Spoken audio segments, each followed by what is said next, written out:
리브가의 모습을 통해서 참 낯선 사람에게도 먼저 자기 유익을 생각지 않고 그 낯선 사람을 향해서 물을 제공할 줄 아는, 남을 먼저 생각하는, 얼마나 목이 마를까 생각했을 거 아닙니까?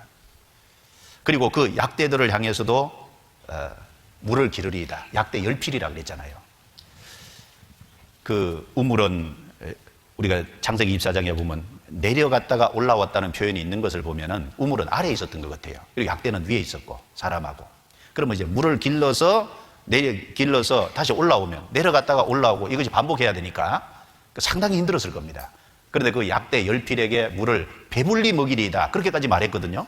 그 나그네에게 물을 준 것뿐 아니라 나그네가 요청하지 않은데도 약대에게까지 물을 준다고 하는 걸 보면 정말 넉넉한 마음, 그리고 희생할 줄 아는 마음, 그런 마음이 있는 거잖아요. 약대는 한 필당요 물을 한 80에서 160리터 정도씩 먹는데요. 80리터에서 160리터 정도니까 10필이면 채소로 잡아서 80리터만 잡아도 800리터잖아요. 그러면 20리터짜리 통을 가지고 그 800리터 약대에게 배불리 먹이려면 얼마 정도 걸리는 거예요? 40번 길어야죠. 40번 기르려면 한 개당 3분씩 잡아도 3, 40이 120분, 2시간이거든요. 우리 자매님들 하시겠어요? 그런데 그걸 부탁하지도 않았는데 넉넉한 마음을 가지고 배불리 먹이리이다. 그렇게 하는 걸 보면 참 희생할 줄 아는, 그러니까 이게 다른 사람을 위해서 수고하고 희생하고 이런 것이요, 몸에 배어있는 습관이 안 돼 있으면 그게 불가능한 거예요, 사실. 창세기 24장 넘겨보겠습니다.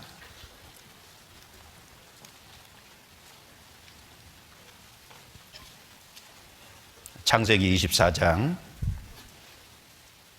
16절 뒷부분을 보시면 그가 우물에 내려갔다고 말했잖아요. 그리고 물을 그 물 항아리에 채워가지고 올라오는지라. 자, 내려갔다가 올라오는 걸 보면 거리가 있죠. 아래쪽에 우물이 있고 위쪽에 그 엘리에셀이랑 나귀들이 있었던 것 같아요.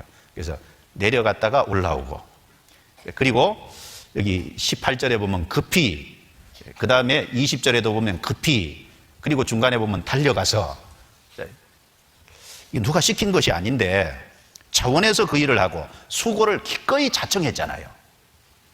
여기 낯선 사람에게 이런 친절을 베푼다는 건 결코 쉬운 일이 아닙니다. 결코 쉬운 일이 아닌데, 이렇게까지 할 수 있는 것은 남을 우선적으로 생각하는 동시에 이 삶 속에 리브가의 살아오는 삶을 이렇게 뒤돌아볼 때 이렇게 수고하고 희생하는 것을 어려워하지 않고 그게 아주 당연하고 습관적으로 되어 있지 않으면 이런 일이 어렵다 그 말입니다.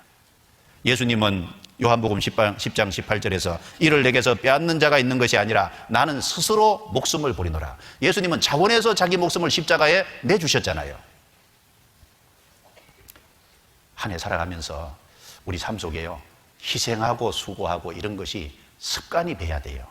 다른 사람을 위해서 수고하고 희생하는 것이 아주 자연스러운 이 리브가의 모습 쪽에 안을 수 있는 것처럼 우리도 그런 모습으로 인격이 형성돼야 될 겁니다. 그런 성도를 주님은 기뻐하실 거예요. 그 성도의 진정한 모습을 우리에게 보여주는 겁니다. 나는 형제 자매를 위해서 얼마나 수고했을까요? 나는 내 가정의 가족들을 위해서 얼마나 희생했을까요? 희생한다는 건 뭐예요? 자기 것을 포기한다는 거예요. 그렇죠? 나는 교회를 위해서 내 것을 얼마나 포기했을까요? 나는 주님을 위해서 내 것을 얼마나 포기했을까요? 한번 생각해 봐야 될 겁니다.